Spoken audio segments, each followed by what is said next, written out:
Well, this is Third World War, second game, Battle for Germany. I paused my last game, I think at the end of second turn, and decided to reset it. I made too many mistakes with the rules. Too much rules creep from playing Next War series from GMT.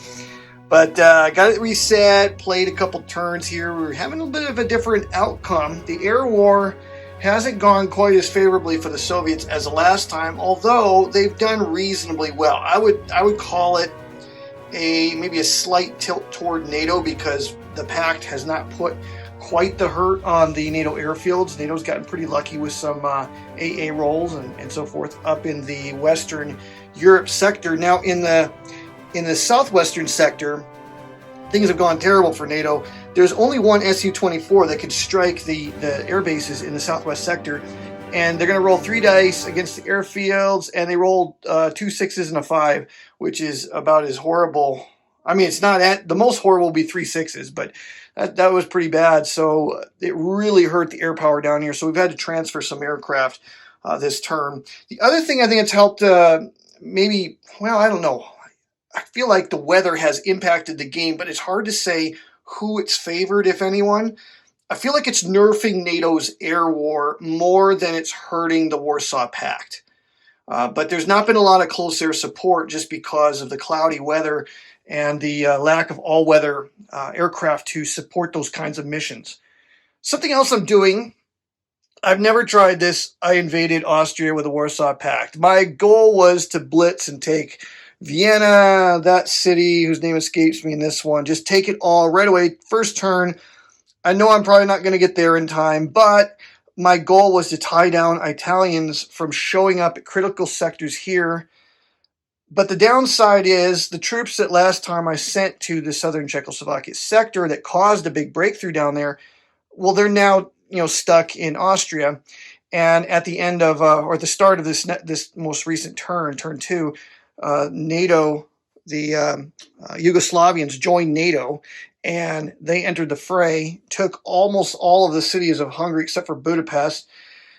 However, the Soviets were able to turn the tables on that and chase the Italians out, inflicted some losses, didn't get any kills on the Italians, but pretty much devastated the Yugoslavian army in this particular sector. But the goal of this now, it's a very fluid situation. The goal of this now is to keep the Soviets now from picking up VPs, because I think they do score VPs from these Yugoslavian cities, seeing on how they did not get invaded, but they joined NATO. So the pact does not get points for the cities in Austria because they invaded a neutral, but I believe they do get points for Yugoslavia. I'm going to have to check the points because I'm pretty sure I bumped these markers around. I'll have to do a hard check before I go much further. I'm reasonably sure this is out of date and not exact because it's been a very fluid situation both in Hungary and down in Croatia. The situation up in the northern sector, Copenhagen's going to fall, and it will probably fall this next turn. It's just a matter of time. But the Allies have held out longer up in Denmark than I thought that they would. Hamburg is still in West German hands and holding on strong. Festung Hamburg has 2 West German divisions that have only light disruption to it, and then the paratroopers that started there who are fairly heavily disrupted.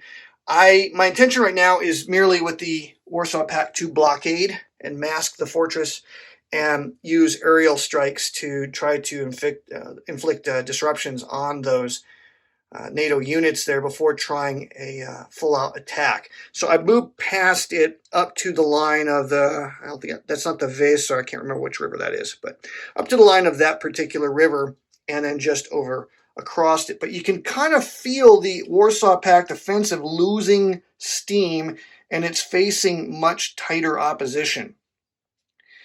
The other thing I think I can do about Hamburg is once Copenhagen falls, these guys will be able to come down and support that. One more thing that I'm doing in this game, I did not do in the last game, and this is just how I learn rules of games. I'm like, I didn't really use any interdiction strikes in the last game. This time I'm using it a lot more heavily and seeing the benefits of it. And I think the thing that motivated me to do that was simply the weather in the western sector was so bad. The all-weather capability of the MiG-27s for the Soviets and the tornado aircraft for the NATO allies has all-weather capability for strikes, but not for ground support. So I figure, well, why not just use that, try to inflict some disruption, especially on guys caught out in the open, because the forest does nerf those values. So I've been using a lot more strikes to try to inflict damage on the enemy, and both sides are getting hit with that. You start to see the value of NATO air power. I'm very pleased with how NATO is holding this line. I'm doubtful that the Warsaw Pact is going to be able to make a whole lot more progress. But the second echelon troops are about to make their appearance here in turn 3. So you got a whole bunch of guys that are going to be coming into the fray. And it'll take them the better part of a turn to get up to the line. But I feel like that's probably what's going to start to tilt things if they're going to get tilted. So NATO air power needs to go to town and go to work on these packed formations. I've done some selective counterattacks. I know some people have advised me that that's suicide for NATO, but it has actually worked quite well for me in this particular game. And in my last game, it actually worked pretty well. NATO units were able to fight out of encircled situations and restore the line. So NATO attacks have accomplished, but you got to be really careful with them because, boy, oh boy, you don't want to set. They can really do a lot of damage in their own counterattacks against you. So you don't want to get too many disruptions in those attacks. So I've used them judiciously just to pick off and chip away at vulnerable targets. And so only 2 Soviet and 1 Czechoslovakian division have been destroyed so far. So I haven't inflicted quite the damage because I've done less counterattacking this turn or this particular game than my last one. But that's not as much damage as I was hoping to do to the Russians, but that's where we stand now. Like I said, both sides have kind of fought themselves to a place where I don't know if a major war-winning breakthrough can be achieved. So it's going to come down to how to make the most of the opportunities that present themselves and not allow a full-on stalemate to ensue. Because I think the Pact has enough points right now to maybe get a marginal victory. And I'd have to check the playbook to be sure. But you really want something more than that. The game feels to me like this time around, NATO might be able to win this thing, that eventually the Soviets are going to get exhausted somewhere and NATO is going to get their own breakthrough and utilize their sequence of play advantages to inflict some real damage on the Soviets, especially down in this sector. There's some crazy stuff that can happen down here yet.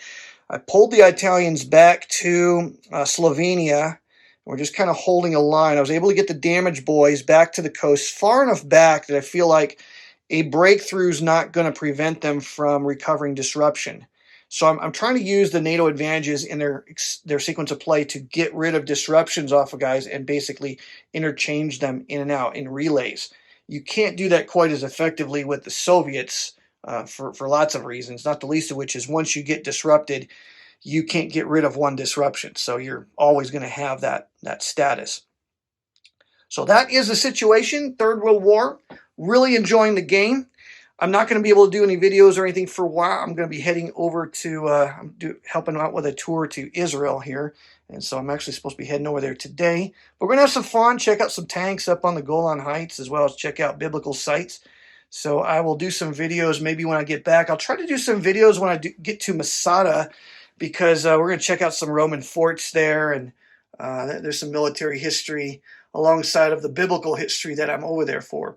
So we'll try to do some videos for that and put them up on the YouTube channel when I get back. Hope you enjoy this. Hope you enjoy the channel. And we'll keep playing and enjoying the games.